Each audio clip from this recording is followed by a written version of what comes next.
Hey guys, it's Kyle Thompson here with eXp Realty, bringing you the first market update for April. And as always, we're going to start off with all property types. Just a quick reminder, if you want to dig deeper into the data yourself, you can find all of the data I'm going over today on my website. Just look at market stats. The link will be in the description. With that out of the way, let's get into it.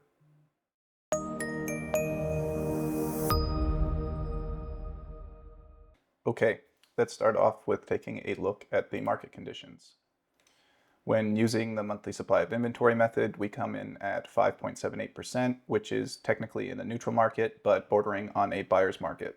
When we use the sales to new list ratio instead, we come in at 38.8%, which is on the cusp of a neutral market, but in a buyer's market. So somewhat in a neutral market, but leaning towards buyer. If we take a look at the active inventory last month, we see that month over month, new listings rose from 263 up to 392. New sales rose from 115 up to 152. Expireds fell down to 39. And the median price for a home in Kamloops fell $7,500 from $610,000 down to $602,500. So lots of new listings coming on, and while sales are ticking up, the gap in between is widening, which is what is making the market lean towards a buyer's market. Now let's take a look at the inventory. Last month, we ended the month with an inventory of 844 units, which is about 29 and just over 29% above the trailing 10-year average of 654 for this time of the year. And we're sitting about 14% above where we were at this time last year. I believe this is the second highest for this time of year, going back over the last 10. Now let's take a look at new listings year to date. So far, there have been 945, which is about 12.69% above the trailing 10-year average of 839. We are slightly behind where we were in 2021, which was the highest in a decade, but obviously that was a much different market. And currently we're trending about 4.65% above where we were this time last year. Pardon my words today. I do not know what's going on with my mouth. Now let's take a look at units sold. So far, year to date, there's been 343, which is the lowest over the last 10 years. And currently, we are trending 27.42% below the 10-year average of 473, and we're about 7.8% behind where we were this time last year. Now, let's take a look at pricing and sales. When looking at the median price year over year, we're essentially flat. There is a $6,300 gap between $6,300 gap from where we were this time last year.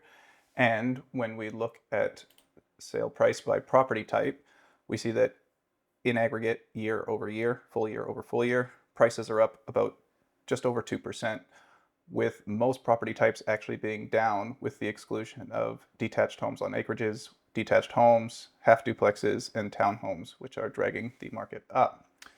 Now, if we take a look at the average sale to list price ratio, we see that month over month we fell about 0.4%, but we are still about 0.8% above the trailing 12-month average of 96%, which means that there is less negotiating room when looked at over the last 12 months, but month over month, we did see a little bit more negotiating room for the buyers.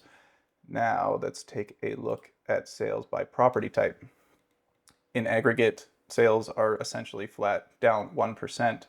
However, most property types are getting crushed.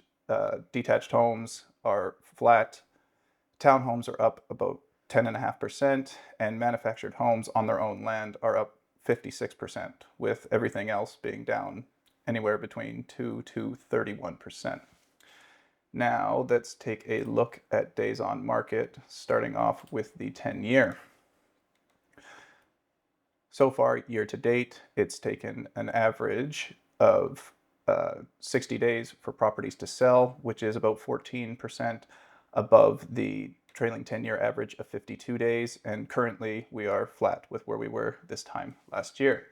If we look at the trailing 12 months instead, we see that month over month, days on market went up from 53 up to 54, so a 1.89% increase, but we're still 6.22% below the trailing 12 months of 57.5 days.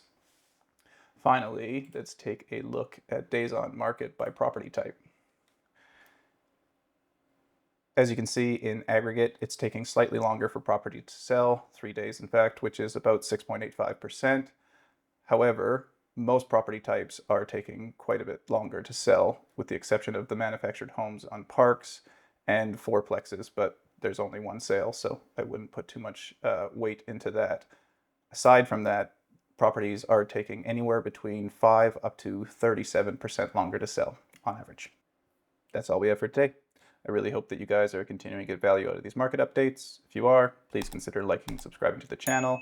And if you want anything added to these updates or something that needs to be more thoroughly explained, feel free to leave a comment in the comment section below, and I will do the best I can. I appreciate you taking the time, and I'll catch you on the next one. Thanks for watching.